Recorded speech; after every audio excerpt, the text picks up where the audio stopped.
बिस्मिल्लाहिर्रहमानिर्रहीम। Dear students, अस्सलाम वालेकुम व रहमतुल्लाहि व बरकातुहू। ऑपरेटिंग सिस्टम्स हमारा सब्जेक्ट है, कोर्स है, और इसमें टॉपिक जो हम डिस्कस करेंगे वो है memory management and contiguous memory allocation. Computing में आप कंप्यूटिंग में डेफिनेटली अब मतलब कंप्यूटर तो शामिल थे ही, अब आजकल मोबाइल फ़ोन भी शामिल हैं, चूँकि वो भी कंप्यूटिंग के अंडर ही आते हैं, वो भी एक आपकी कंप्यूटिंग डिवाइसेस हैं। तो कंप्यूटिंग में जो मेमोरी है इसका बड़ा इम्पॉर्टेंट रोल है। मेमोरी आमतौर पे चीज़ें आजकल लेटेस्ट वो गड़बड़ हो गई हैं, लेकिन मेमोरी और स्टोरेज में डिफरेंस रहा है हमेशा से। मेमोरी में आपकी रैम आ जाती है, रजिस्टर्स आ जाती हैं, कैश आ जाती है, एंड सो ऑन, ये चीज़ें आती हैं। और स्टोरेज में आपके सेकेंडरी स्टोरेज और चीज़ें वो दूसरी आ जाती हैं। ठीक है, तो ये हमारा टॉपिक है मेमोरी मैनेजमेंट, और स्पेसिफिकली रैम, जो हमारी रैम होती है, रैंडम एक्सेस मेमोरी, जिसको हम वोलाटाइल मेमोरी कहते हैं। तो वो मेमोरी मैनेजमेंट टॉपिक है, और उसमें कंटीजियस मेमोरी एलोकेशन, ये दो बेसिकली टॉपिक हैं। अगर आप कोर्स आउटलाइन पे एक नज़र दौड़ाएं तो आप क्लियरली देख सकते हैं। I have to choose a pen. Okay, ये हमारा टॉपिक है मेमोरी मैनेजमेंट का। किधर गया है? This one, memory management. ठीक है जी, और इसके साथ फिर ये कंटीजियस मेमोरी एलोकेशन। तो चूंकि इसको मैंने एक सीक्वेंस के साथ मतलब लेके चल रहा हूँ, तो स्वैपिंग इसका सीक्वेंस थोड़ा बाद में आता है। पहले हम कंटीजियस मेमोरी एलोकेशन देखेंगे, फिर स्वैपिंग देखेंगे, और फिर आगे टॉपिक भी मेमोरी मैनेजमेंट के ही हैं। स्वैपिंग भी मेमोरी मैनेजमेंट का पार्ट है, कंटीजियस मेमोरी एलोकेशन भी मेमोरी मैनेजमेंट का ही पार्ट है। सेगमेंटेशन पेजिंग भी मेमोरी मैनेजमेंट के लिए ही की जाती है। ठीक है जी, फिर वर्चुअल मेमोरी मैनेजमेंट, ये भी आपका डिमांड पेजिंग। ठीक है, ये सारे आपके मेमोरी मैनेजमेंट के टॉपिक्स हैं। Okay, first of all we will start with memory management. Computer memory can be defined as a collection of some data represented in the binary format. कोई data होता है वो बाइनरी फॉर्मेट में represent किया होता है। ठीक है, the CPU can directly access the main memory, registers and cache of the system. ये है आपकी मेमोरी। अब CPU हार्ड डिस्क को, सेकेंडरी स्टोरेज डिवाइसेस को डायरेक्टली एक्सेस नहीं कर सकता। हार्ड डिस्क को उसने अगर एक्सेस करना है तो हार्ड डिस्क पे कोई स्पेसिफिक डाटा एक्सेस करना होगा ना। वो डाटा पहले रैम में आता है, फिर रैम में से जो फिर वो रजिस्टर्स में या कैश के जरिए से उसको एक्सेस करता है CPU आपका। ठीक है, तो CPU डायरेक्टली रैम, कैश और रजिस्टर्स को एक्सेस करता है। बाकी आपकी USB है, सेकेंडरी स्टोरेज डिवाइसेस हैं, कोई ऑफलाइन आपकी डिस्क है, वो सारी की सारी इनडायरेक्ट हैं। The program always executes in main memory. आपके जितने भी प्रोग्राम हैं वो मेन मेमोरी में एग्जीक्यूट होते हैं। Okay, the size of main memory affects degree of multi programming to most of the extent. Degree of multi programming से क्या मुराद है? जो आपके कनकरेंट प्रोग्राम चल रहे हैं, वो एक से ज्यादा अगर प्रोग्राम चलेंगे तो that is called multi programming.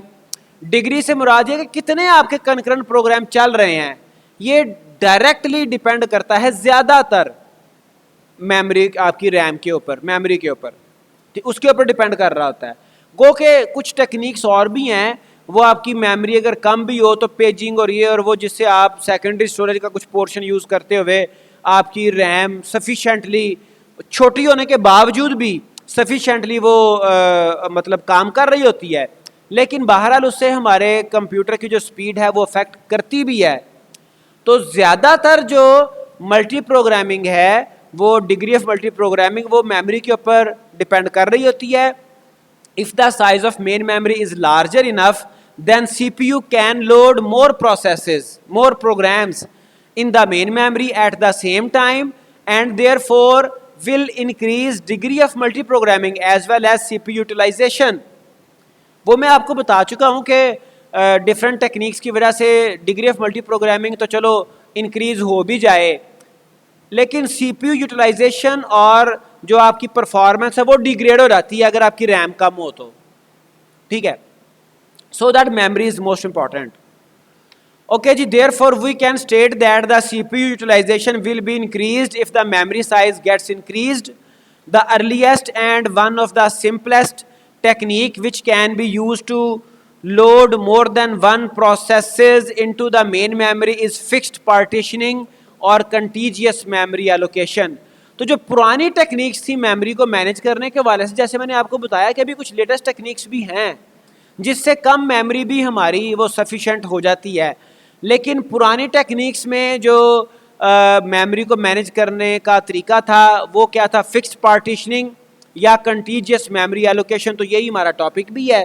तो हम इसको अब देखते हैं फिक्स्ड पार्टीशनिंग को या कंटीजियस मेमोरी एलोकेशन को. दोनों ही इसके सेम नेम है, मतलब एक चीज़, एक कॉन्सेप्ट के दो नेम है. Okay, fixed partitioning. In this technique, the main memory is divided into partitions of equal or different sizes. हमारी जो मेन मेमोरी है वो डिफरेंट पार्टीशंस में डिवाइड कर दी जाती. तो हम सेम या डिफरेंट साइजेस की पार्टीशंस बना लेते हैं, और ये हम नहीं बनाते, ये OS एक्चुअली बना रहा होता है खुद से. The operating system always resides in the first partition. अब जो भी पार्टीशंस बनेंगी, 2 बने, 10 बने, जितने भी बने, पहली पार्टीशन में ऑपरेटिंग सिस्टम खुद पड़ा होता है. While the other partitions can be used to store user processes. जो बाकी पार्टीशंस हैं वो यूजर के जो प्रोसेसेस हैं, प्रोग्राम्स हैं, उनके लिए इस्तेमाल होती है. The memory is assign to the processes in contiguous way. Contiguous कहते हैं जुड़ा हुआ, ठीक है जी. तो फिक्स्ड और कंटीजियस, कंटीजियस कहते हैं जुड़ा हुआ. ये नहीं है कि आधा प्रोग्राम पड़ा हुआ है, दरमियान में कुछ और है, फिर आगे, ऐसा नहीं है, ठीक है, इकट्ठा ही.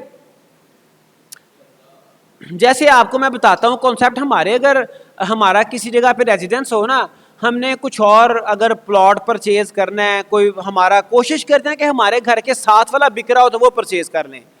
वो जो साथ वाला होता है ना, वो है कंटीजियस, ठीक है जी. In fixed partitioning the partitions can not overlap. Overlap नहीं करने चाहिए. जहां पे एक की बाउंड्री फिनिश हो रही है उससे आगे दूसरे की शुरू होगी. A process must be contiguously present in a partition for the execution. तो एक जो प्रोसेस है यहाँ पे फिक्स्ड पार्टीशनिंग में वो कंटीजियसली प्रेजेंट होता है. जैसे मैंने आपको प्लॉट का बताया ना, उसके बिल्कुल कंटीजियस होता है. ये नहीं है कि आधा पार्ट यहाँ पड़ा है, आधा पार्ट किसी और पार्टीशन में, ऐसा नहीं होता.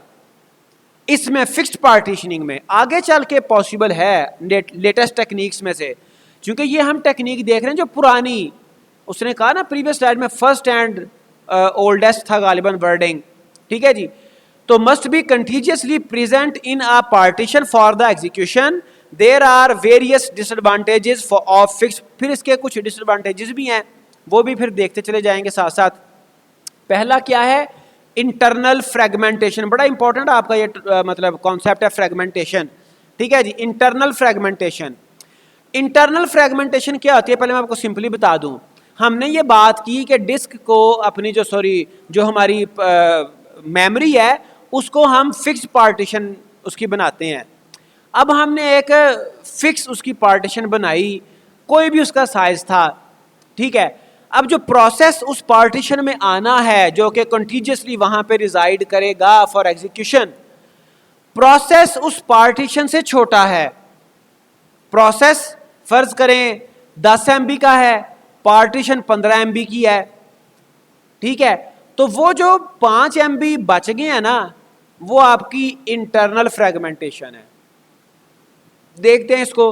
If the size of the process is lesser than the total size of partition, then some size of the partition get wasted and remain unused, ठीक है. प्रोसेस आपका छोटा है, पार्टीशन बड़ी है, तो वो जो कुछ पार्ट बच गया वो वेस्ट होगा और वो अनयूज्ड रहेगा. This is wastage of the memory and called internal fragmentation. ये इसका डिसएडवांटेज है किसका, फिक्स्ड पार्टीशनिंग का. As shown in the image below, the 4 MB partition is used to load only 3 MB process and the remaining 1 MB got wasted. You can see here in this diagram.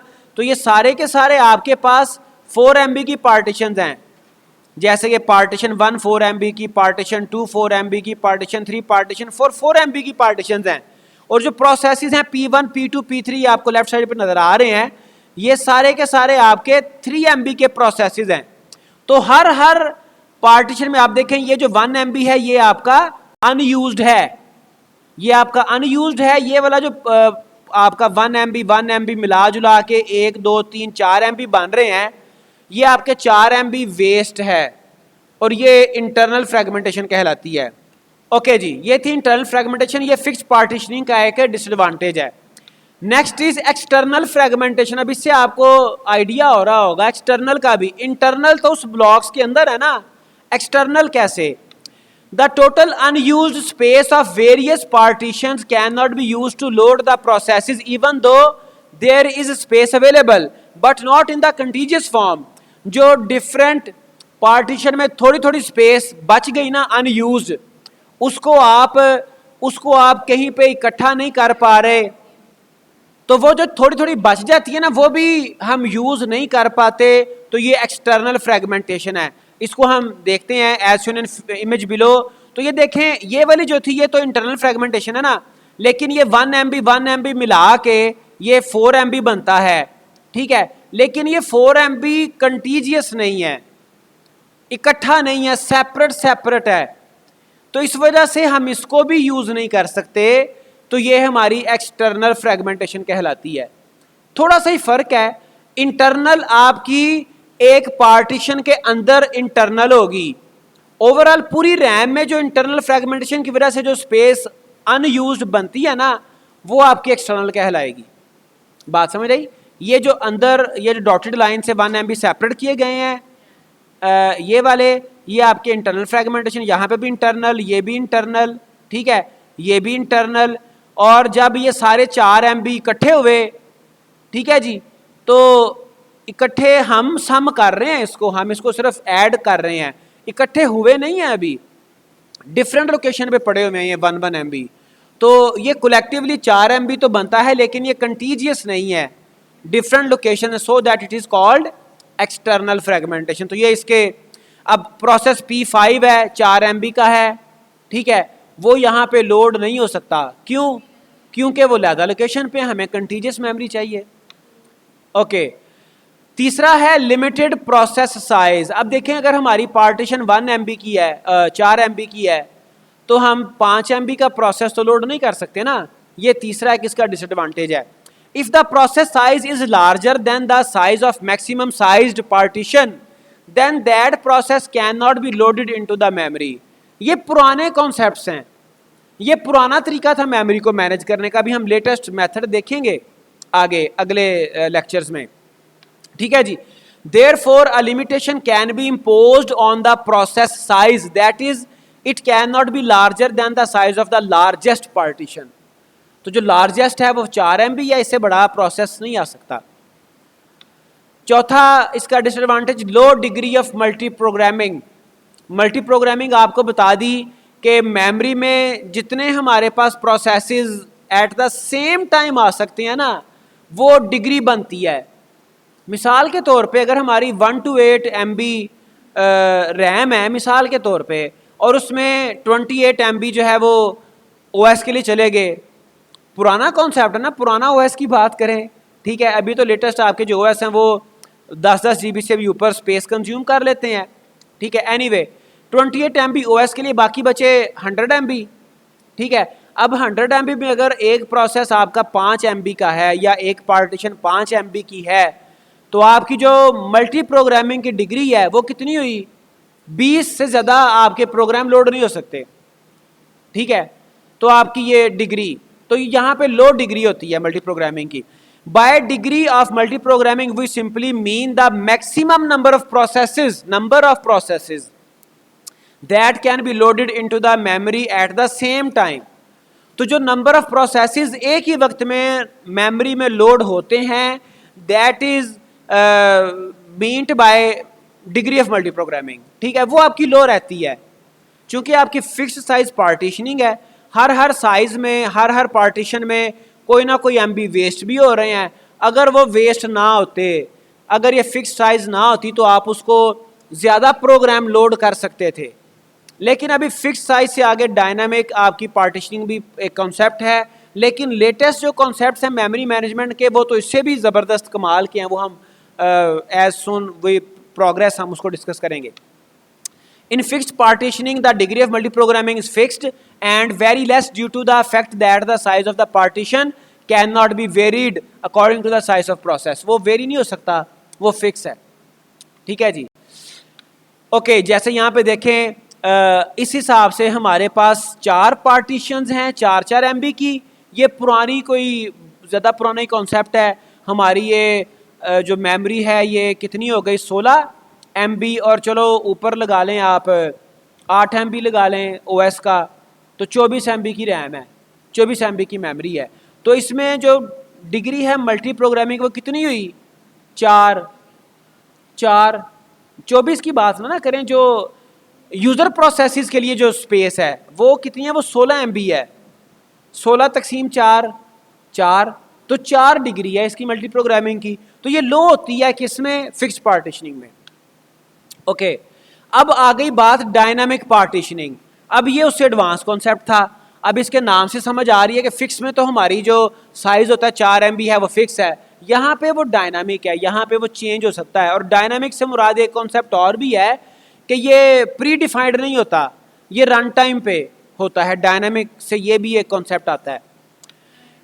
Dynamic आपके जो मतलब different जगहों पे dynamic का concept आ रहा था ना, मतलब जो आपके डायनामिक वेब पेजेस होते हैं वो जिनमें डायनामिकली रन टाइम पे अगर डाटा पॉपुलेट हो रहा है तो उसको डायनामिक कहते हैं. आपकी वेबसाइट लाइव है, चल रही है, अगर चलते चलते ही डाटा पॉपुलेट आप फेसबुक पे कमेंट करते हैं फ़ौरन वो वहाँ पे आ जाता है ना, आप किसी को लाइक करते हैं वो वहाँ पे डिस्प्ले हो जाता है.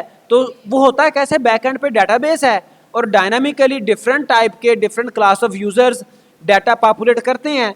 तो ऐसे ही ये डायनामिक पार्टीशन अगर आपकी मतलब चल रहा है, OS रन कर रहा है और प्रोसेसेस आपके मेमोरी आपकी मैनेज हो रही है और आपको शट डाउन रीस्टार्ट ना करना पड़े, आपकी मेमोरी डायनामिकली मैनेज हो रही हो, तो ये dynamic partitioning. Dynamic partitioning tries to overcome the problems caused by the fixed partitioning.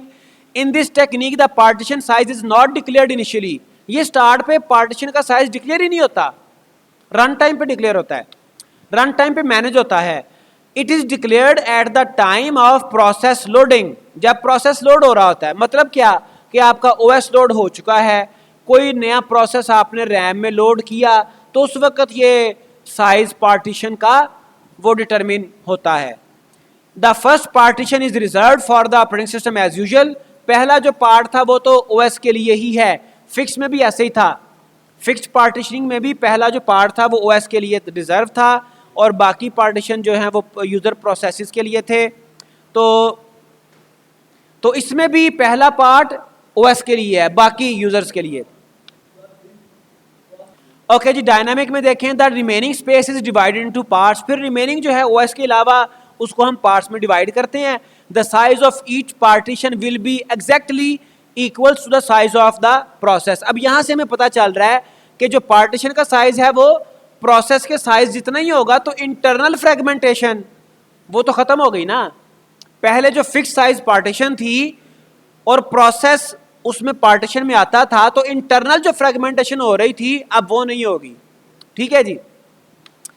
The partition size varies according to the need of the process. कोई 3 MB का प्रोसेस है, कोई 5 का है, कोई 7 का है, तो पार्टीशन का साइज भी वेरी करेगा so that the internal fragmentation can be avoided. जैसे यहाँ पे आप देखें ऑपरेटिंग सिस्टम टॉप पे आ गया, प्रोसेस P1 है 5 MB का है, P2 है 2 MB का है, P3 है 3 MB का है, P4 है 4 MB का है, और उसके हिसाब से ही आपकी जो पार्टीशंस बन रही हैं. ठीक है जी. तो इंटरनल फ्रेगमेंटेशन यहाँ पे आपकी अवॉइड हो गई. ओके, अब इसके एडवांटेजेस आ गए. पहला एडवांटेज नो इंटरनल फ्रेगमेंटेशन, हम वैसे उसको डिस्कस कर भी लिया है. Given the fact that the partitions in dynamic partitioning are created according to the need of the process, it is clear that there will not be any internal fragmentation because there will not be any unused remaining space in the partition. ठीक है, ये तो हमारा वैसे ही clear है. दूसरा advantage no limitation on the size of the process. वहां पर फिक्स्ड पार्टीशन में लिमिटेशन थी. अगर 4 MB की आपकी पार्टीशन थी तो 5 MB का प्रोसेस लोड नहीं हो पा रहा था। इवन 4 पॉइंट समथिंग MB का प्रोसेस, 4.5 MB का प्रोसेस भी लोड नहीं हो रहा था। अब वो रिस्ट्रिक्शन नहीं है। In fix partitioning the process with the size greater than the size of the partition could not be executed. ठीक है जी। Hence in dynamic partitioning the process size can't be restricted. ठीक है, since the partition size is decided according to the process size. जो process का size होगा उसी size की आपकी पार्टीशन बन जाएगी। उसके बाद degree of multi programming is dynamic.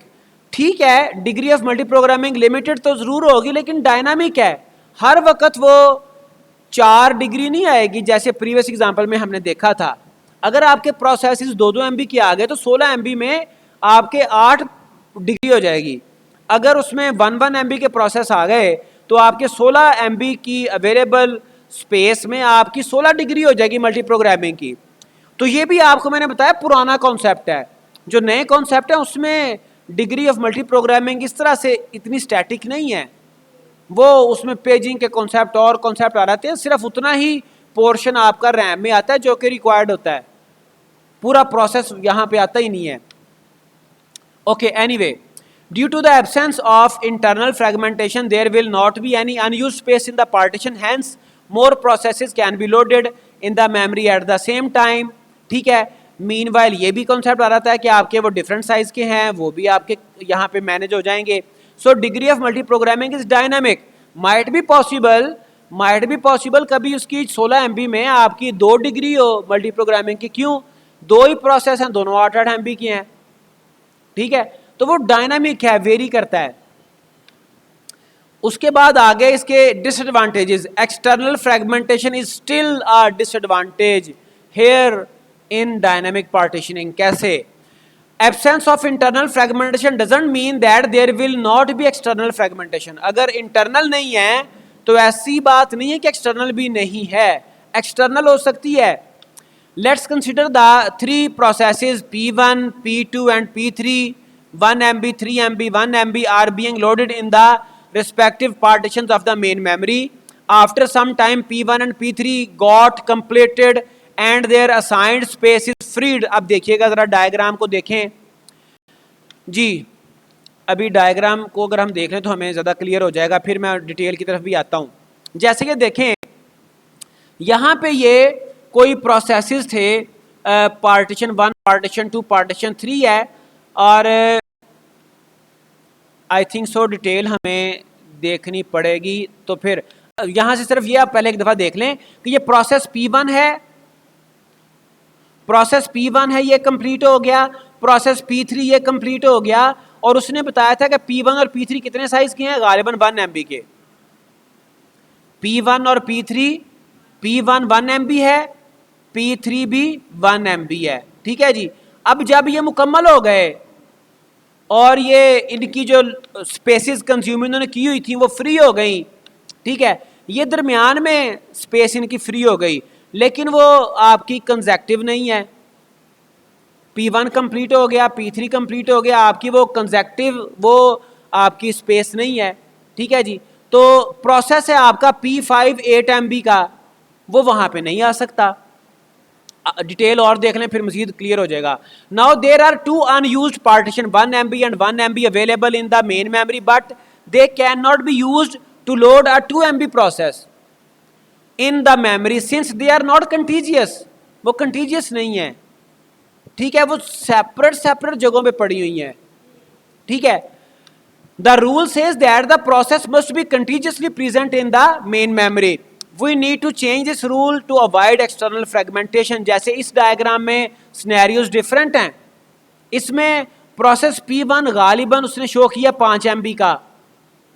Anyway 5 MB free पड़ी हुई है, यहाँ पर 3 MB फ्री पड़ी हुई है, और जो नया प्रोसेस बाहर वेट कर रहा है वो है 8 MB का, और 8 MB यहाँ पर फ्री भी है, लेकिन हम 8 MB को यहाँ पर एडजस्ट नहीं कर सकते। क्यों? क्योंकि ये कंटीजियस नहीं है, इकट्ठी नहीं है। और अगर आपकी इकट्ठी मेमोरी तो है और इकट्ठी अवेलेबल नहीं है तो इसी को हम एक्सटर्नल फ्रेगमेंटेशन कह रहे थे। अगर प्रीवियस एग्जांपल में भी देखें इंटरनल क्या थी, ब्लॉक के अंदर फ्री स्पेस, यहाँ पे ब्लॉक्स के अंदर तो फ्री नहीं है, पार्टीशन के अंदर तो फ्री नहीं है स्पेस, लेकिन पूरी पूरी पार्टीशन तो फ्री पड़ी हुई है ना। अब वो पूरी पार्टीशन मिला के भी वो चूंकि सेपरेट जगहों पे पार्टीशंस हैं तो वो एक्सटर्नल फ्रेगमेंटेशन कहला रही है, बन रही है, तो इसका ये एक डिसएडवांटेज है। फिर उसके बाद है complex memory allocation. In fixed partition the list of partition is made once and will never change, but in dynamic partitioning the allocation and deallocation is very complex since the partition size will be varied। अब वो एक variance उसमें पाया जाता है, variable चीज़ें हैं, process आपके साइज डिफरेंट हैं और डिफरेंट वे में वो फ्री भी हो रहे हैं। OS has to keep track of all the partitions, कि कितनी पार्टीशंस बनी, क्या क्या साइज है और कहाँ कहाँ पर हैं। Due to the fact that the allocation and deallocation are done very frequently in dynamic memory allocation and the partition size will be changed at each time, it is going to be very difficult for OS to manage everything। तो ये even ये जो आपकी dynamic partitioning है ये वैसे ही complex है, जैसे यहाँ पे डायग्राम में हमने देखा ये फ्री हो गई, अब इसको उसने मैनेज करना है, मैनेज करने के लिए मजीद कोई तरीकाकार है, और फिर कहीं और फ्री हो गई स्पेस, कहीं और प्रोसेस आया, कहाँ पर आ सकता है कहाँ पर नहीं आ सकता, तो ये ओवरऑल चीज़ें कॉम्प्लेक्स हो जाती हैं। ठीक है जी। और इसके बाद फिर इसका सोल्यूशन क्या आता है, इसका सोल्यूशन आता है कॉम्पैक्टेशन, कॉम्पैक्शन। अच्छा, ये कंपैक्शन को स्टार्ट करने से पहले बड़ा इंटरेस्टिंग एक क्वेश्चन आ गया।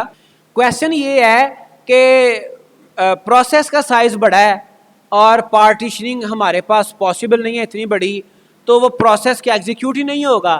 तो ये हम अभी आपको बताया, पहले भी मैंने कहा कि ये पुराने कॉन्सेप्ट्स हैं, अभी लेटेस्ट जो कॉन्सेप्ट्स हैं उनके हिसाब से जो हमारा मतलब प्रोसेस है ना, वो अगर ज़्यादा साइज़ का भी है तो वो रैम में आ जाता है। कैसे, मैं आपको इसकी एक रियल टाइम यहाँ में मैं आपको बताता हूँ एग्जांपल। ये देखें, मेरे पास अगर मैं आपको बताऊं तो सी ड्राइव में ये जो विंडोज़ का फोल्डर है, इसी में हमारा सारा ओएस पड़ा हुआ है ना। हालांकि प्रोग्राम तो ये प्रोग्राम फाइल्स में भी पड़े हुए हैं, चलो ये प्रोग्राम तो कोई कभी चलेगा कभी नहीं चलेगा, लेकिन विंडोज़ को अगर आप देखें तो इसका अगर मैं साइज़ देखूं तो मेरे पास ये आ रहा है। ओके जी, ये आप देखें अभी भी 6.17 6.30 ये साइज चल रहा है और डिस्क के ऊपर 4 पॉइंट समथिंग GB साइज है। तो ये तो ऑपरेटिंग सिस्टम का साइज इतना ज़्यादा है, तो जो मेरे पास रैम लगी हुई है वो तो 8 GB की है। तो क्या मतलब कि ये क्या हमारा सिर्फ OS ही चलेगा, बाकी प्रोग्राम्स नहीं चल रहे? और हकीकत ये है कि मैंने यहाँ पे इस वक्त भी कोई 3600 प्रोग्राम ओपन किए हुए हैं, एंड्रॉयड स्टूडियो ओपन है, इतना हैवी है, और कई जो हैं वो प्रोग्राम्स हैं, और ये जो मतलब मैंने गूगल क्रोम ओपन किया हुआ है, वेब ब्राउज़र, इसमें मेरे कई टैब ओपन है। तो होता कुछ इस तरह से है, कि जो अभी लेटेस्ट मेमोरी मैनेजमेंट के कॉन्सेप्ट्स हैं उसमें ये होता है कि आपका जो प्रोसेस बड़ा भी है ना, वो सारे का सारा प्रोसेस रैम में नहीं आता। अगर इवन OS की बात करो, वो सारे का सारा OS आपकी सारी विंडोज़ रैम में नहीं आती। जो मॉड्यूल, जो इम्पोर्टेंट, जो चीज़ें इस वक्त करंटली चल रही हैं ना, सिर्फ उतना पोर्शन आता है। आता कैसे है वो हम आगे लेक्चर्स में देखेंगे, पेजिंग, डिफरेंट कॉन्सेप्ट्स हैं वो आगे चल के हम देखेंगे। ठीक है, एनीवे जो अभी तक हमने देखा फिक्स्ड पार्टीशनिंग और डायनामिक पार्टीशनिंग जो प्रॉब्लम जो था उसका सोल्यूशन है कंपैक्शन। ठीक है, अब कंपैक्शन क्या है? We got to know that the dynamic partitioning suffers from external fragmentation. However, this can cause some serious problems. To avoid external fragmentation, we need to change the rule which says that the process cannot be stored in the different places in the memory. पहले ये था ना कि आपके जो processes हैं वो एक ही जगह पे आएंगे और डिफरेंट जगहों पे नहीं हो सकते। ठीक है जी, तो कंपैक्शन उसको सॉल्व कर रहा है। We can also use compaction to minimize the probability of external fragment. ये compaction कैसे solve कर रहा है? In compaction, all the free partition are made contiguous. आपके जो use space है वो separate हो जाती है और जो empty spaces हैं, जो unused space है, वो आपकी compact हो जाती है, इकट्ठी कर दी जाती है। ठीक है जी, उसको contiguous कर दिया जाता है and all the loaded partitions are brought together. लेकिन अब यहाँ पर देखें डायनामिक पार्टीशनिंग में आपके प्रोसेसेस बड़ा फास्टली वो आपके स्पेस फ्री कर रहे हैं, एग्जीक्यूट हो रहे हैं, बंद हो रहे हैं, एग्जीक्यूट हो रहे हैं, बंद हो रहे हैं, तो कंपैक्शन बार बार करनी पड़ती होगी ना फिर ओएस को, ठीक है। और ये कंपैक्शन भी फिर अच्छा खासा ओवरहेड तो है, ये सीपीयू के लिए एक सरदर्द है कि नहीं है, तो आपके सिस्टम की परफॉर्मेंस जो है वो डिग्रेड हो जाती है, ठीक है जी। By applying this technique we can store the bigger processes in the memory, लेकिन बहरहाल हमारी जो मेमोरी है वो कंटीजियस हो जाती है और हम बड़े प्रोसेसेस को भी लोड कर सकते हैं। The free partitions are merged which can now be allocated according to the needs of new processes. This technique is also called defragmentation, इसको defragmentation भी कहते हैं और इसको compaction भी कहते हैं, ठीक है जी। और एक और कॉन्सेप्ट उसने बता दिया कि हम प्रोसेसेस अपने मल्टीपल प्लेसेस पे भी, वो भी आगे चल के कॉन्सेप्ट आएगा। Okay, the process P5 can be loaded now in the memory since the free partitions are made contiguous. 5 MB और 3 MB जो सेपरेट पड़े हुए थे, वेकेंट डिफरेंट जगहों पे थे, उनको कंटीजियस कर दिया, इकट्ठे हो गए। जैसे आप देखें यहाँ पर ये 5 और 3 MB आपके इकट्ठे हो गए 8 MB, तो आपका प्रोसेस कोई 8 MB वाला यहाँ पे एडजस्ट हो सकता है, P5 एडजस्ट हो सकता है, ठीक है जी। ओके, तो अच्छा कंपैक्शन में अब इसमें प्रॉब्लम क्या है। कंपैक्शन हमने देखा था, तो डायनामिक पार्टीशनिंग में जो है हमारे पास मेमोरी वेकेंट होती थी लेकिन मुख्तलिफ जगहों पे कंटीजियस नहीं थी, तो देखते हैं इसमें प्रॉब्लम क्या है। कंपैक्शन उसको इकट्ठा कर देती थी। अब देखते हैं प्रॉब्लम क्या है इसमें। The efficiency of the system is decreased in the case of compaction due to the fact that all the free spaces will be transferred from several places to a single place. वो सारी space को एक place पर जमा करने में time लगता है, ठीक है जी।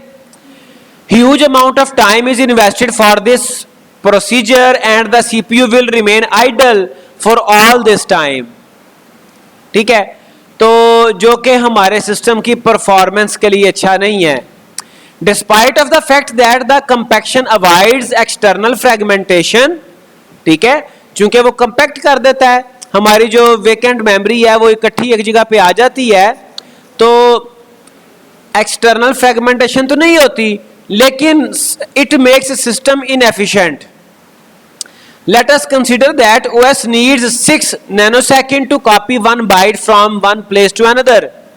अगर एक बाइट को कॉपी करने के लिए 6 नैनोसेकंड लगे, चूंकि सीपीयू और कंप्यूटर्स की उसकी डोमेन में सेकंड तो कोई बात ही नहीं ना, ठीक है। सेकंड का कोई हजारवां लाखवां हिस्सा वो भी बड़ा मैटर करता है। सेकंड तो बहुत बड़ा, बहुत ज्यादा टाइम है, ठीक है। अगर एक बाइट कॉपी करने पे 6 NS लगते हैं, तो जरा देखिएगा 1 byte transfer need 6 NS, 256 MB transfer needs 256 into 2 into 20 into 6 into 10 into minus, यहाँ पे थोड़ा सा हमने क्या किया, मैं आपको जरा इसको मिन्यूटली बताता हूँ। 256 आपके ये वाला 256 है, और 2 इंटू 20 क्या है, ये आपके MB के लिए 2 पावर 10, ये इंटू नहीं है, मिस्टेकली मैं इंटू बोल गया हूँ। 2 पावर 10 1 KB होता है, 2 पावर 20 1 MB होता है, ठीक है जी। तो ये इतना मिला के 256 MB हो गया, और इस पे जो टाइम लगता है 6 नैनोसेकंड, वो कितने 6 इंटू 10 पावर -9, यानी कि 10 पावर -9 को 6 से मल्टीप्लाई करो तो वो 6 नैनोसेकंड होता है।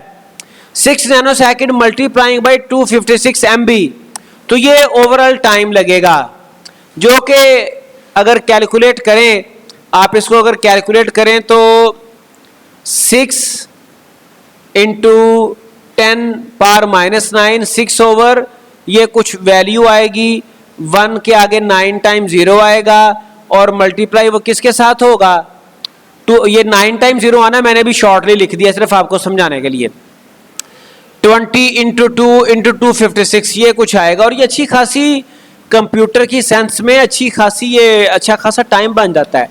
Hence it is proved that the larger size memory transfer needs some huge amount of time, that is in seconds. तो ये तो अभी सिर्फ 256 MB है ना, हमारे पास तो अभी GB तक भी डाटा ट्रांसफर करना पड़ सकता है, तो वो सेकंड्स में अमाउंट बनती है, सेकंड कंप्यूटर की मेमोरी में कम टाइम नहीं है। ओके जी, अब इसका सोल्यूशन क्या होगा? The main concern for dynamic partitioning is keeping track of all the free and allocated partitions. ठीक है जी, कि उसको ट्रैक करें कि फ्री और एलोकेटेड पार्टीशंस कहां पे हैं, कितनी हैं, कैसे कैसे हैं। However, the OS uses following data structure for this task. एक बिट मैप है, एक लिंक्ड लिस्ट है, ताकि वो जो कंपैक्शन में जो प्रॉब्लम आ रही थी, टाइम जो इन्वेस्ट हो रहा था, टाइम जो वेस्ट हो रहा था, CPU आइडल था, उसका सोल्यूशन, उसके सोल्यूशन के लिए हमें भी देखना पड़ेगा कि वो जो हमारे पास आइडल और जो बिजी स्पेसिस हैं उनको मैनेज करने के लिए हम क्या करते हैं। तो वो दो तरीके हैं, एक बिट मैप है और एक लिंक लिस्ट है। पहले इसको देखना पड़ेगा, ठीक है जी। Bitmap is the least famous data structure to store the details. अब ये जो बिटमैप वाली स्कीम है, इसमें क्या होता है? In this scheme the main memory is divided into the collection of allocation units. हमारे पास डिफरेंट यूनिट्स हैं, एलोकेशन यूनिट्स हैं, ठीक है जी। वन और मोर एलोकेशन यूनिट्स में be allocated to a process according to the need of that process. अब प्रोसेस के साइज के ऊपर डिपेंड करेगा कि उसको अपने कितने एलोकेशन यूनिट अलॉट करने हैं, ठीक है जी। However, the size of the allocation unit is fixed, that is defined by the OS and never changed. ठीक है जी, वो आपका चेंज नहीं होगा। एलोकेशन यूनिट कोई 1 MB का है या 1 KB का है, वो आपका फिक्स रहेगा। Although the partition size may vary, but the allocation size is fixed. Partition size dynamic में हमने कहा था वो वेरी कर जाती है, फिक्स्ड पार्टीशन तो नहीं है, लेकिन जो एलोकेशन यूनिट है उसका साइज सेम है, वो नहीं चेंज होगा। The main task of the OS is to keep track of whether the partition is free or filled. तो हमने partition का हिसाब रखना है, हमारा allocation unit का नहीं है। तो इन चीजों को कैसे वो मैनेज करेगा? For this purpose the OS also manages another data structure that is called bitmap. यहाँ पर bitmap आएगा, ठीक है जी। The process or the whole in allocation units is represented by a flag bit of bitmap. वहां पे कोई flag bits होंगे। Flag bit ऐसी बिट्स होती हैं जो कि ऑन ऑफ दो वैल्यूज को वो रिप्रेजेंट कर रही होती हैं। तो फ्लैग बिट क्या बताएगी? देखिए, हमारे पास एक है होल और एक है प्रोसेस। हमारी जो मेमोरी है या तो एम्प्टी होगी या फिर उस मेमोरी में प्रोसेस पड़ा होगा, ठीक है। तो जो फ्लैग बिट है उसमें आपको पता है कि बिट में दो वैल्यूज आती हैं, 0 या 1। तो फ्लैग बिट जो है वो एक वैल्यू के अगेंस्ट या तो प्रोसेस को रिप्रेजेंट करवाना शुरू कर देगी, दूसरी वैल्यू के अगेंस्ट होल को रिप्रेजेंट करवाना शुरू कर देगी। ये इसका प्रोसेस है। जरा देखिएगा इमेज में कैसे इसको उसने डिफाइन किया हुआ है। इन the image a flag bit is defined for every bit of allocation unit. तो ये जो हमारे पास होल हैं, जो हमारे पास एम्प्टी स्पेसिस हैं, उसको 0 से रिप्रेजेंट किया गया, ठीक है। जहां पर प्रोसेस पड़ा है उसको 1 से रिप्रेजेंट किया गया, एंड सो ऑन, ठीक है जी। ये एलोकेशन यूनिट्स हैं, ये अरे ऑफ बिट्स हैं, ठीक है। 1 एलोकेशन यूनिट इज 1/2 बाइट। चूंकि एक एलोकेशन यूनिट हमें यहाँ पे नजर आ रहा है कि कितने सेल्स हैं, 1 2 3 4 बिट्स हैं, तो 4 बिट हाफ बाइट होता है ना, ठीक है जी। 1 bit of bit map, 1 bit of allocation unit, ठीक है जी। एक जो बिट है बिट मैप का वो 1 बिट एलोकेशन यूनिट के लिए रिजर्व है। 1/5 of the total memory is taken by bit map. तो ये जो हमारे पास बिट मैप है, ये जो हमारे पास बिट्स हैं, इन बिट्स को भी तो मेमोरी में जगह चाहिए ना। तो इसके लिए 1/5 ओवरऑल मेमोरी का 20% बिट मैप के लिए चाहिए, ठीक है। The OS has to assign some memory for bitmap as well, since it stores the details about allocation unit.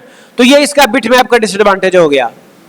चूंकि जो allocation units हैं हमारे, कौन से फ्री हैं, कहां पर कौन से यूनिट एलोकेट कर दिए गए प्रोसेस को, उसका सारा हिसाब किताब रखने के लिए भी हमें एक बिट मैप चाहिए। बिट्स को स्टोर करवाना है हमें कहीं पे, तो वो भी मेमोरी में स्पेस कंज्यूम करेंगे। तो इसका बिट मैप का डिसएडवांटेज क्या है कि ये bit map itself space consume करता है विच इज वेरी ह्यूज। और दूसरा disadvantage, to identify any hole in the memory the OS need to search the string of zeros in the bit map. फिर हमें वो एक सीक्वेंस के साथ देखना पड़ेगा कहां पे सीक्वेंस ऑफ जीरोस आ रहे हैं, एक तरतीब से देखना पड़ेगा। जहां पर सीक्वेंस ऑफ जीरोस आएंगे तो इसका मतलब ये है कि वहां पर वेकेंट स्पेस है, वहां पर होल है, वहां पर प्रोसेस नहीं है। तो ये बिट मैप का डिसएडवांटेज था। This searching takes a huge amount of time which makes the system inefficient to some extent. Okay, that much amount of memory cannot be used to load any process, therefore that decrease the degree of multiprogramming. कुछ memory तो bitmap पे चली गई, वहां पर आपके process नहीं load हो सकते, तो आपकी मल्टीप्रोग्रामिंग की डिग्री डिक्रीज हो गई और उसके साथ ही आपकी थ्रूपुट भी डिक्रीज हो गई। थ्रूपुट क्या है? किसी यूनिट टाइम में आपका सीपीयू कितने प्रोसेसेस, नंबर ऑफ प्रोसेसेस वो कंप्लीट कर लेता है। तो जब आपके मेमोरी में कम प्रोसेस लोड होंगे तो थ्रूपुट भी कम हो जाएगी, डिग्री ऑफ मल्टीप्रोग्रामिंग भी कम हो जाएगी। ठीक है जी। Further time to find hole by searching strings of zeros is also an overhead. तो इस वजह से जो बिट मैप का सोल्यूशन है कंपैक्शन के लिए वो रीजनेबल नहीं है। ठीक है। दूसरा सोल्यूशन इसका है लिंक्ड लिस्ट।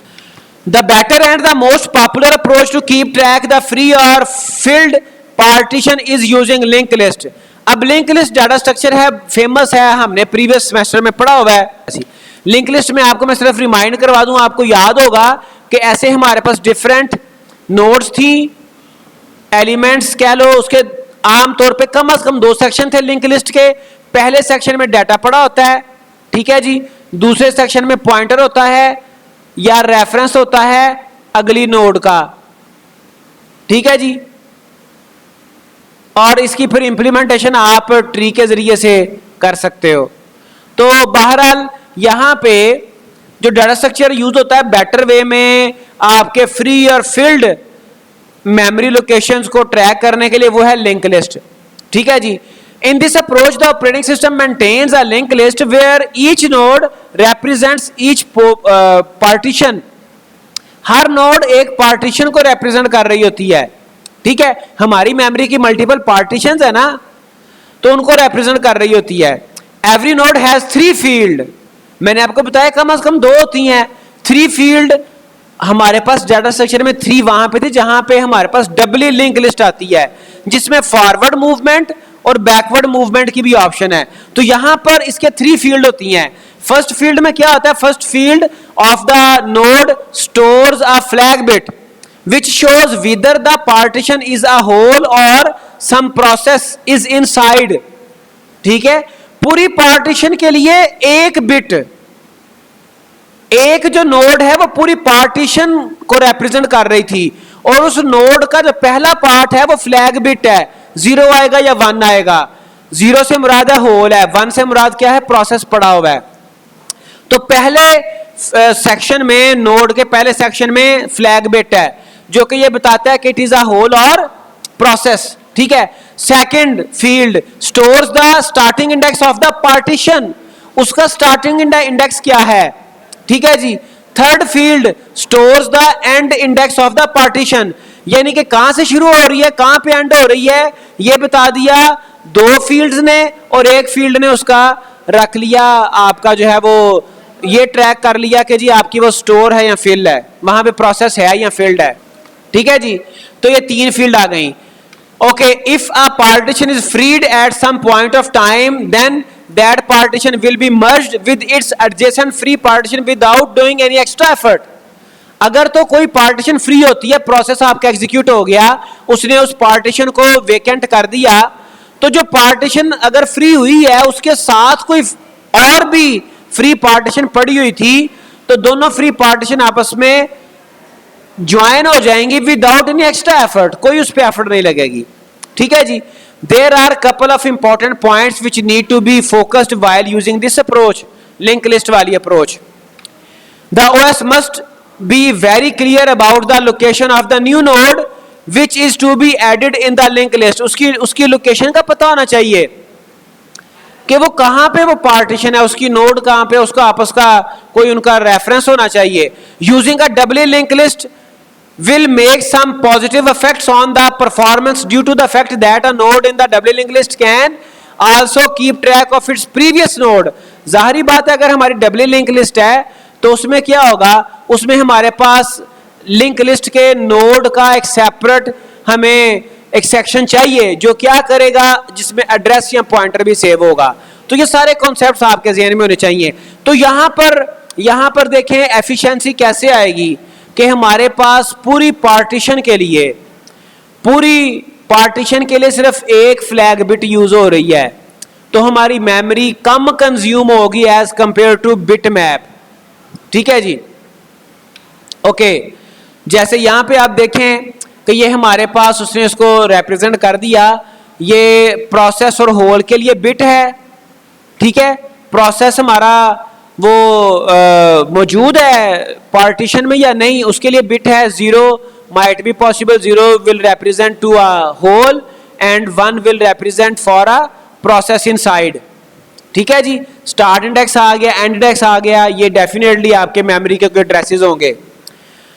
जैसे ये देखें, ये P है 099 है और ये H है 100 199 है, तो ये लिंक लिस्ट है. यहाँ पे डिफरेंट नोड्स आपस में ज्वाइन किए गए हैं.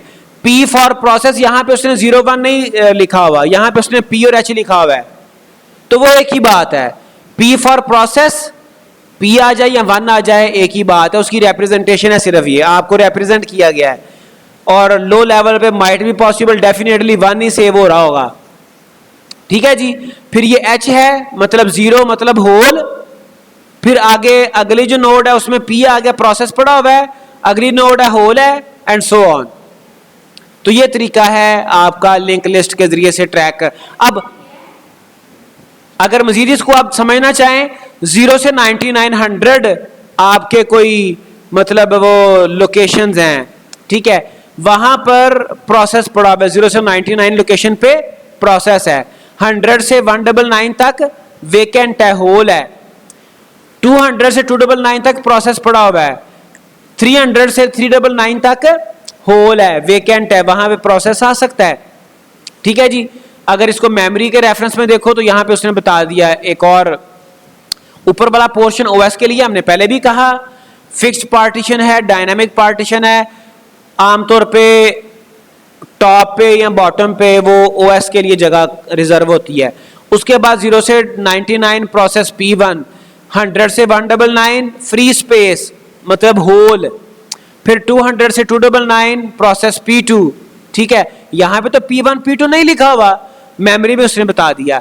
300 से 399 फ्री स्पेस. तो ये कॉन्सेप्ट है इसका लिंक लिस्ट का, लिंक लिस्ट के जरिए से कॉम्पैक्शन को टैकल करने का, कॉम्पैक्शन का सॉल्यूशन. ओके जी, अब आगे पार्टीशनिंग एल्गोरिदम इसमें आ जाते हैं. इसके डिफरेंट पार्टीशनिंग एल्गोरिदम है. एल्गोरिदम से क्या मुराद है कि हमारे पास डिफरेंट पार्टीशंस हैं और वो होल पड़े हुए हैं, फ्री स्पेसेस पड़ी हुई हैं, तो उसको फिल कैसे करना है, उसके फिर फर्दर एल्गोरिदम्स हैं. अगर आप लिंक लिस्ट की बात करो, there are various algorithms which are implemented by the operating system in order to find out the holes. जहां पर होल पड़े हुए हैं, जहां पर फ्री स्पेस पड़ी हुई है, उनको फाइंड आउट करने के लिए कई एक एल्गोरिदम्स हैं लिंक लिस्ट वाले प्रोसेस में, and allocate them to the processes. फिर वो जो होल हैं वो प्रोसेसेस को एलोकेट हो सकते हैं. ठीक है जी, वो मेमोरी, वो स्पेस, वो होल प्रोसेस के लिए एलोकेशन उसकी हो जाती है ताकि प्रोसेस वहां पे रिजाइड करे और प्रोसेस की एग्जीक्यूशन मुकम्मल की जाए. कौन कौन से हैं वो? There are as follows. First fit algorithm है, नेक्स्ट फिट एल्गोरिदम है, बेस्ट फिट एल्गोरिदम है, वर्स्ट फिट एल्गोरिदम है, क्विक फिट एल्गोरिदम है. ठीक है जी, अब इसको जरा देखिएगा इनमें क्या डिफरेंस है. फर्स्ट फिट एल्गोरिदम, इसके नाम से जाहिर है कि ये जो आपकी मेमोरी है, इसको मेमोरी की बात कर लो, ये वाली memory, first fit algorithm scans the linked list and whenever it finds the first big enough hole to store a process it stops scanning and load the process into that hole. तो वो क्या करता है जी, जो पहला ऐसा उसे whole मिलेगा कि जहां पर प्रोसेस फिट हो सकता है वो वहां पे प्रोसेस उस वही जगह प्रोसेस को जो है ना वो लॉड कर देगा, चाहे वो मिसाल के तौर पे प्रोसेस 4 KB का है और वो होल चाहे 12 KB का क्यों ना हो, वो वहां पे ही उसको एडजस्ट कर देगा। ये फर्स्ट फिट करता है। ये देखें ना, जैसे यहाँ पे फर्ज करें यहां से वो शुरू हुआ, जाहिर बात है जो लिंक लिस्ट है, लिंक लिस्ट के में सारा वो ट्रैक मौजूद है कि कौन सा होल है, कहाँ पे प्रोसेस है। तो उस लिंक लिस्ट जब शुरू हुआ, जहां पर उसे ये फ्री स्पेस मिली लिंक लिस्ट के जरिए से, जहां पर फ्री स्पेस मिली वहां पर, और फ्री स्पेस में प्रोसेस पूरा आता होगा, वहां पर वो प्रोसेस को फिट कर देगा। ठीक है जी, जैसे इस डायग्राम में आपको क्लियरली नजर आएगा, प्रोसेस है 25 KB, ये शुरू हुआ, जाहिर बात है ये रैम शो की गई है आपके सामने, लेकिन इसके साथ लिंक लिस्ट में सर्च होगी, वो रैम में फिजिकली जाकर नहीं सर्च करेगा बल्कि उसकी लिंक लिस्ट को देखेगा। ठीक है जी, यही तो बिट मैप और इसका फर्क है।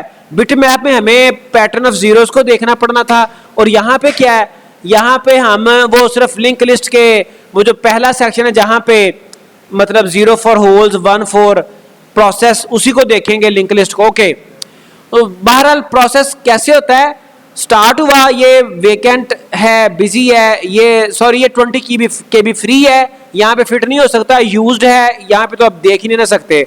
15 KB ये छोटा होल है, यहाँ पे भी फिट नहीं होगा, ये यूज्ड है, यहाँ पे आप देख ही नहीं सकते। 40 KB पहला वो होल आया जहां पर 25 KB पूरा आ सकता है प्रोसेस, तो यहां पर ही उसने प्रोसेस को फिट कर दिया, फर्स्ट फिट। उसके बाद है नेक्स्ट फिट। नेक्स्ट फिट क्या करता है, नेक्स्ट फिट का और फर्स्ट फिट का फर्क ये है कि जहां पर कंट्रोल होगा ना, जहां पर लास्ट टाइम प्रोसेस फिट किया होगा वो उससे आगे सर्चिंग करेगा, जबकि फर्स्ट फिट वो स्टार्ट से यहां से सर्चिंग करेगा फर्स्ट फिट। लेकिन जो नेक्स्ट फिट है वो जहां पर पॉइंटर पड़ा होगा उससे आगे से सर्चिंग करेगा। Next fit algorithm is similar to first fit algorithm except the fact that next fit scans the link list from the node where it previously allocated a hole. जहां पर लास्ट टाइम उसने hole allocate किया था process को, वहां से वो scan करेगा उससे ऑनवर्ड, वो स्टार्टिंग पे नहीं जाएगा। ठीक है जी, next fit doesn't scan the whole list, it starts scanning the list from the next node. जैसे कि देखें प्रीवियसली यहां पे उसने जो है वो अगर प्रोसेस होल फिट करवाया था तो इससे नेक्स्ट वो देखना शुरू करेगा। ये इसका नेक्स्ट फिट का एल्गोरिथम ऐसे वर्क करता है। उसके बाद आ गया बेस्ट फिट, जैसा कि इसके नाम से जाहिर है बेस्ट फिट। प्रोसेस अगर 25 KB का है तो इसके नाम से जैसे जाहिर है बेस्ट फिट, अगर प्रोसेस 25 KB का है तो ये ढूंढेगा वो छोटे से छोटा होल जो कि 25 KB से तो बड़ा हो लेकिन अवेलेबल होल्स में सबसे छोटा हो। ठीक है जी, best fit. The best fit algorithm tries to find out the smallest hole possible in the list that can accommodate the size requirement of the process. यानी कि प्रोसेस के साइज से बड़ा होल हो लेकिन हो स्मॉलेस्ट, अवेलेबल होल्स में से स्मॉलेस्ट हो। ठीक है जी, बेस्ट फिट ये करता है। जैसे देखें 25 KB है तो सर्च करेगा, ये 20 KB का तो इसके लिए रीजनेबल था ही नहीं ना। अगर अवेलेबल देखें 40 KB पड़ा हुआ है, 60 KB है लेकिन ये 40 और 60 में नहीं जाएगा, ये बेस्ट फिट देखेगा 25 KB हो जाए, 26 KB हो जाए, 30 KB हो जाए, ये वहां पे जाएगा। ठीक है, बेस्ट फिट। लाजमी नहीं कि 25 KB प्रोसेस है तो 25 KB का ही होल देखे, माइट भी पॉसिबल 26 KB का होल है वो वहां पे चला जाएगा। ठीक है, लेकिन इसमें करना क्या पड़ेगा, उसको टॉप से लेके एंड तक सारी लिंक लिस्ट को देखना पड़ेगा। ठीक है, बेस्ट फिट में ऐसा नहीं होता, सॉरी वो फर्स्ट फिट में ऐसा नहीं होता था। पहला अवेलेबल होल वहां पे वो प्रोसेस को एडजस्ट कर देता था। नेक्स्ट फिट का सारा सिनेरियो फर्स्ट फिट वाला ही है, लेकिन सिर्फ सर्चिंग का फर्क है, स्टार्टिंग कहां से करनी है वो फर्क था। तो बेस्ट फिट के डिसएडवांटेजेस भी हैं।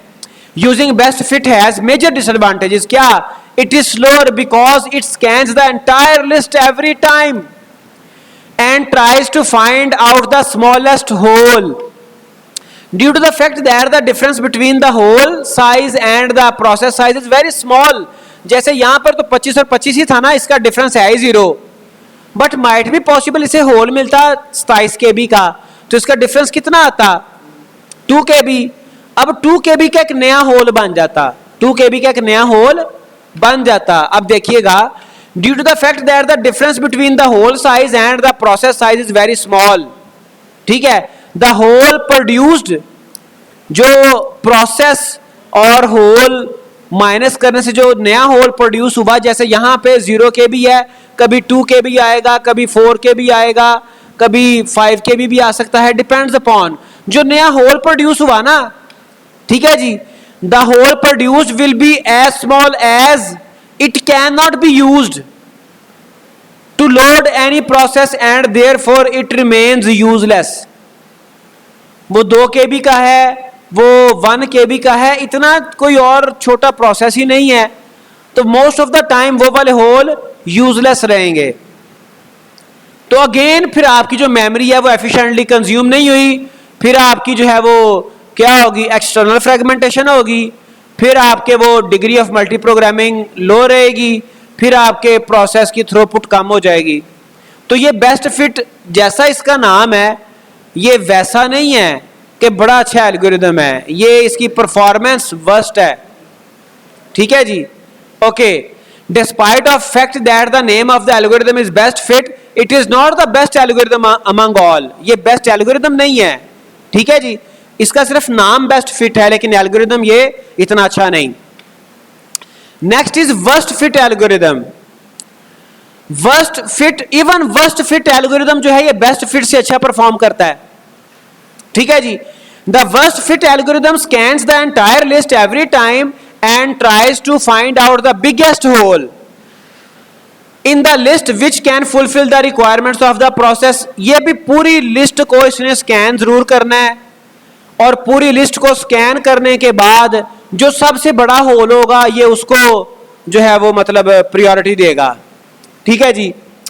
और इसका तकरीबन काम वैसा ही है बेस्ट फिट वाला, लेकिन फर्क क्या है, इसके जो लेफ्ट ओवर होल्स है ना वो यूजेबल हो जाते हैं।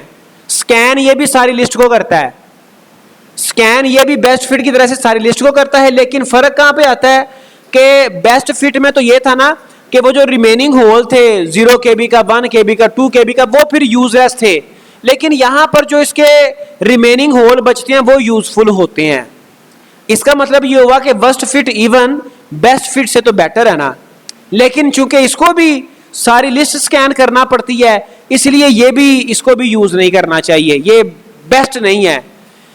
कंपैरेटिवली बेस्ट फिट से अच्छा है, लेकिन फॉर यूजेज बेस्ट नहीं है। Okay, despite of the fact that this algorithm produces a larger hole to load the processes, this is not the better approach due to the fact that it is slower because it searches the entire list every time again and again. ये भी best fit की तरह बार बार search करता है, ठीक है जी। जैसे यहाँ पे देखें 25 KB था, तो इसने 60 KB को जो है वो एलोकेट किया और सारी लिस्ट इसने स्कैन की, ठीक हो गया। ओके जी, अब देखें यहाँ पे जो इसने रिमेनिंग होल प्रोड्यूस किया वो 35 KB है, ठीक है जी। अब 35 KB को तो हम यूज कर सकते हैं ना, अब जो इसका रिमेनिंग होल है 35 KB वो सफिशिएंट है, उसमें कोई और प्रोसेस एडजस्ट हो सकता है, तो बहरहाल ये बेस्ट फिट से अच्छा है। ओके जी, आ गया quick fit. The quick fit algorithm suggest maintaining the different list of frequently used sizes.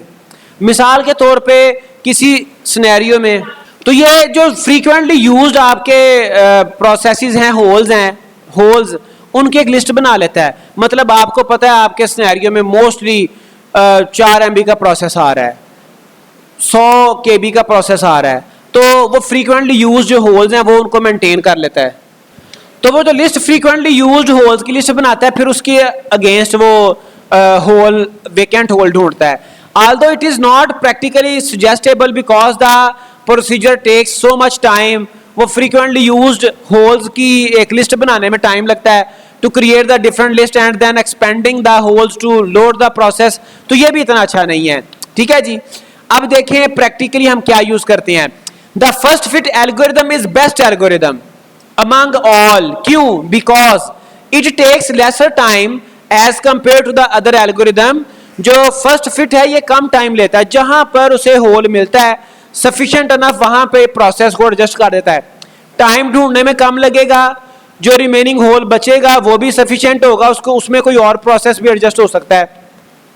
It produces reasonably bigger holes, फिर ये प्रोड्यूस करता है होल ये भी बिगर होते हैं, that can be used to load other processes later on. जो best fit है वो तो छोटे छोटे होल निकालता है, प्रोड्यूस करता है, वो लेटर ऑन यूजेबल ही नहीं होते, यूजलेस होते हैं। इस वजह से भी it is easiest to implement. तो ये 3 रीजंस हैं जिनकी वजह से first fit algorithm is the best algorithm, right. तो अब डायनामिक पार्टीशनिंग की हम बात कर रहे थे। डायनामिक पार्टीशनिंग का जो आपकी आ रही थी प्रॉब्लम, वो क्या थी? External fragmentation. उसको सॉल्व करने के लिए हमने कंपैक्शन को देखा, कंपैक्शन में कुछ प्रॉब्लम्स आ रही थी, उस प्रॉब्लम को रिजॉल्व करने के लिए हमने देखा बिट मैप और फिर हमने देखा लिंक लिस्ट। अब लिंक लिस्ट को यूज करते हुए जो एल्गोरिथम थे वो हमने देखे, मल्टीपल, फर्स्ट फिट है, बेस्ट फिट है, नेक्स्ट फिट है, वर्स्ट फिट है, क्विक फिट है। तो उनमें से देखा जी फर्स्ट फिट जो है वो बेटर है, बेस्ट है। अब डायनामिक पार्टीशनिंग के अपने क्या डिसएडवांटेजेस हैं, अब वो हम देखते हैं। एक का तो हमने पहले भी देखा कि इसका जो प्रॉब्लम है वो है external fragmentation. The main disadvantage of dynamic partitioning is external fragmentation, although this can be removed by compaction. और कंपैक्शन को भी हमने बड़ा अच्छा सोल्यूशन निकाल दिया उसका लिंक लिस्ट के जरिए से, क्योंकि कंपैक्शन जो है वो इटसेल्फ एक प्रॉब्लम था ना, एक जगह पे उसको मेमोरी को इकट्ठा करना, तो उसको हमने लिंक लिस्ट के जरिए से काफी बेटर भी किया। But as we have discussed earlier, the compaction makes the system inefficient. We need to find out some advanced mechanism which can load the processes in the partition in a more optimal way. तो बहरहाल जो dynamic partitioning है वो कोई इतना अच्छा मतलब mechanism नहीं है मेमोरी को यूज करने के वाले से, तो हमें इसका कोई बेटर अप्रोच चाहिए। ठीक है, तो इसको मैं कंक्लूड करता हूँ with in a few minutes, with in a few seconds you can say, कि हमारी जो फिक्स्ड पार्टीशनिंग थी वो तो उसके तो इंटरनल फ्रेगमेंटेशन भी उसका एक प्रॉब्लम था ना, डिसएडवांटेज था, एक्सटर्नल फ्रेगमेंटेशन भी आती थी, और जो डायनामिक पार्टीशनिंग है वहाँ पर सिर्फ एक्सटर्नल फ्रेगमेंटेशन आती है, उसको हम सॉल्व कर लिया कंपैक्शन से, लेकिन अल्टीमेटली ये कोई अच्छा मेमोरी को मैनेज करने का तरीका नहीं है। So that we have to find some advanced mechanisms, तो हम अगले लेक्चर में वो देखेंगे। Thank you, take care.